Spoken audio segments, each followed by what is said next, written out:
ஒரு 17 வயது சிறுமி, ஒரு ஏழை சிறுமி, ஒரு தலித் சமூக சிறுமி. இந்த இடத்துல நான் ஏன் சாதியை குறிப்பிட்டு சொல்கிறேன் அப்படிங்கிறத பின்னாடி பார்ப்போம். என்ன நடந்துச்சு அந்த ஏழை சிறுமிக்குன்னா, ஒரு வீட்டில் வேலைக்கு போயிருக்காங்க.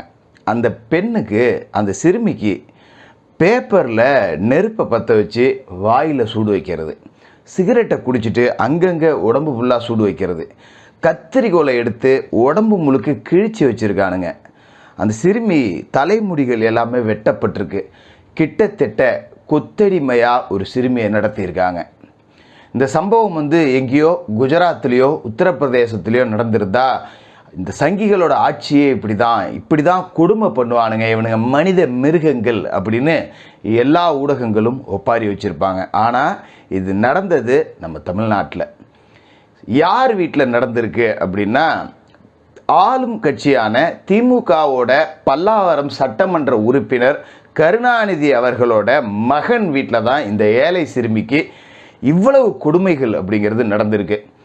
சாதாரணமாக ஒரு சின்ன பிள்ளைய வேலைக்கு அனுப்புவோம் அப்படின்னா பெற்றோர்கள் நிச்சயமாக முடியாதுன்னு தான் சொல்லுவாங்க.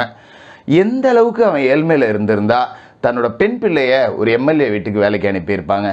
எம்எல்ஏவோட மகன் வீட்டுக்கு வேலைக்கு போன அந்த சிறுமிகிட்டேருந்து செல்ஃபோன் பறிக்கப்பட்டிருக்கு. அவரோட குடும்பத்தினர் யார்கிட்டையுமே தொடர்பு கொள்ள முடியாத அளவுக்கு வச்சுருந்துருக்காங்க. வீட்டு வேலை செய்யலைன்னு கடும் சித்திரவதைகள் செஞ்சுருக்காங்க. வேலை செய்யலைன்னு இல்லை, இரவு 1 மணி வரைக்கும் வேலை கொடுத்துருக்காங்க. எங்கேயாவது போய் கூத்தடிச்சிட்டு கும்மாளம் அடிச்சுட்டு இந்த பார்ட்டி உலகத்தில் பணக்கார திமிரில் இரவு நேரத்தில் முழுக்க சுற்றிட்டு வீட்டுக்கு வர்ற 1 மணி வரைக்கும் அந்த சிறுமி வேலை செஞ்சுக்கிட்டு இருக்கணும். 2 மணிக்கு படுக்க அனுமதி கொடுத்தா மறுபடியும் காலையில் 6 மணிக்கு எழுந்திரிச்சு வீட்டு வேலை வாங்கியிருக்காங்க. வெளியில் சொல்ல முடியாத சித்திரவதைகள். இதில் கொடுமையோட உச்சம் என்னென்னா, நீ தப்பி போன உன் தம்பியை பள்ளிக்கூடத்துக்கு போகும்போது காரை வச்சு அடித்து தூக்கிடுவோம், நாங்கள் எம்எல்ஏ குடும்பம், உங்கள் அப்பனை அரெஸ்ட் பண்ணி உள்ளே போட்டுருவோம், உங்கள் அம்மா மேலே கேஸ் போட்டுருவோம், நீ பணத்தை திருடிட்டு போயிட்டேன்னு சொல்லி ஒன்னையே தூக்கி உள்ளே போட்டுருவோம். இவ்வளோ கொடுமைகள் செஞ்சுருக்காங்க. இது எல்லாத்தையும் கடந்து சரி ஏதோ புள்ள நல்லபடியாக தான் எம்எல்ஏ வீட்டில் இருக்குதுன்னு நினச்சிக்கிட்டு தான் அவங்க இருந்திருக்காங்க.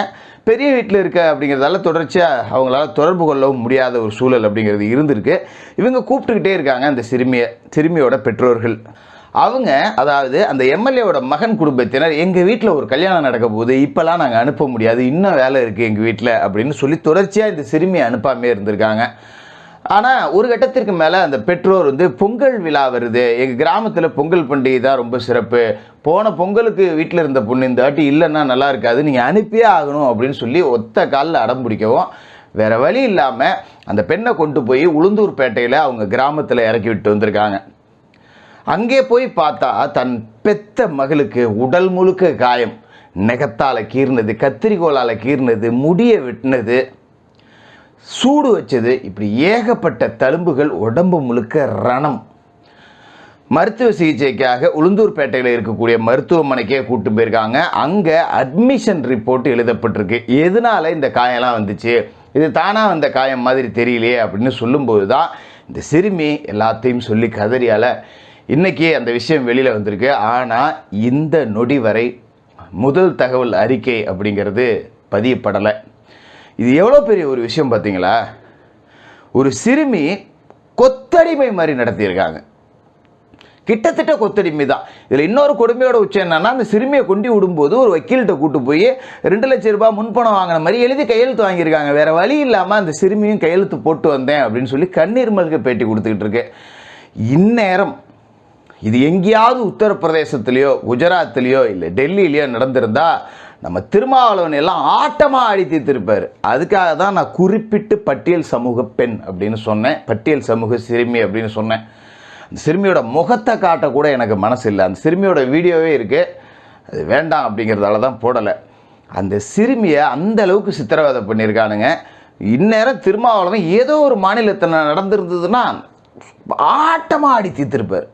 தமிழ்நாட்டிலேயே திமுகவை தவிர வேறு கட்சிகள் ஏதாவது ஆட்சி செஞ்சுக்கிட்டு இருந்தால் இந்நேரம் தாண்டி குதிச்சிருப்பார் திருமாவளவன். எல்லா மீடியாக்களுமே அவங்க ஆயப்பன் செத்த மாரி இந்த மேட்டரை எடுத்து போட்டு ஒப்பாரி வச்சுக்கிட்டு இருப்பாங்க. ஆனால் யாருமே இப்போ பேசுகிறதில்ல. எல்லாருக்கும் மிரட்டல் அப்படிங்கிறது விடுக்கப்பட்டிருக்கு. இந்த வீடியோ போடுறதால எனக்கு பிரச்சனை வரும்னு எனக்கு தெரியும், வந்தாலும் சமாளிச்சுக்கிறேன். எது வந்தாலும் பார்த்துடலாம், பேசாமலாம் விடக்கூடாது அப்படிங்கிறதால தான் பேசுகிறோம். இன்னொரு முக்கியமான விஷயம் என்ன அப்படின்னா, இது அதிமுக ஆட்சி காலகட்டத்தில் நடந்திருந்தா இந்நேரம் திருமாவளவன் அந்த எம்எல்ஏ வீட்டு வாசல் முன்னாடி ஒரு போராட்டம் நடத்தியிருப்பார். இன்னும் நிறையா பெய்டு இயக்கங்கள்லாம் இருக்குது.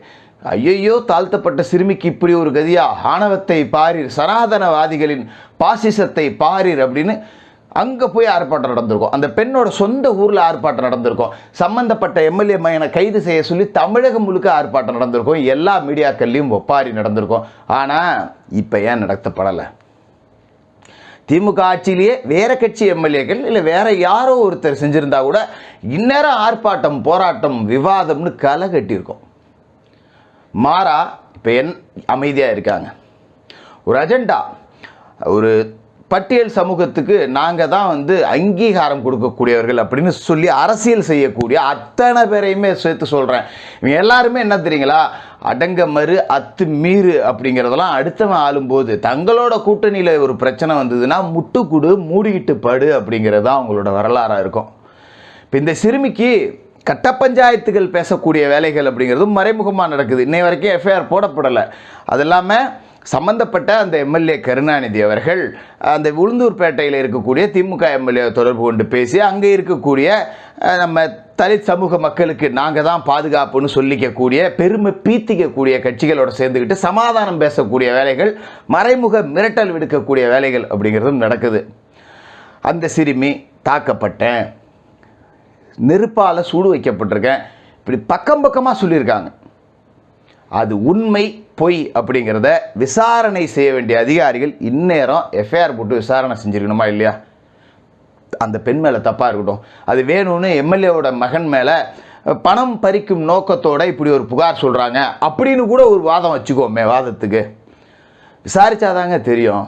வழக்கே போடாமல் பூசி முழுகிறேன் அப்படின்னா அப்போ அதிகாரத்தில் இருக்கிறவன், பண திமிர் இருக்கவன், பணம் அதிகமாக உள்ளவன் யாரை வேணாலும் என்ன வேணாலும் செஞ்சிடலாம்.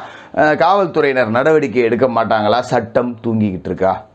கேள்வி எல்லாம் தானே செய்யுது.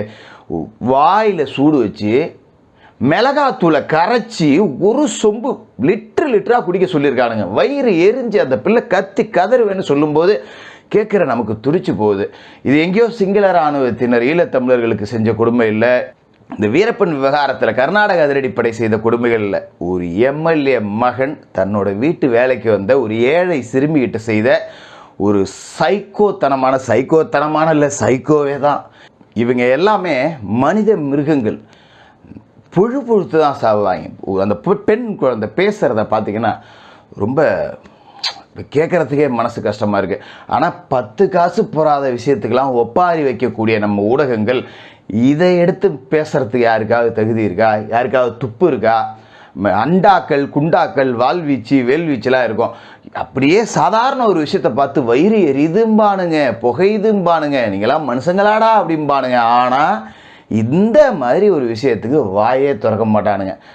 நாசமாக போயிடுவீங்க. நான் யாருக்குமே சாபம் கொடுக்குற கேரக்டர் கிடையாது. எதாக இருந்தாலும் எதிர்த்து நின்னே பார்த்துடணுங்கிற கேரக்டர். நானே சொல்கிறேன்டா, நீங்களாம் நல்லாவே இருக்க மாட்டீங்க, நாசமாக போயிடுவீங்க.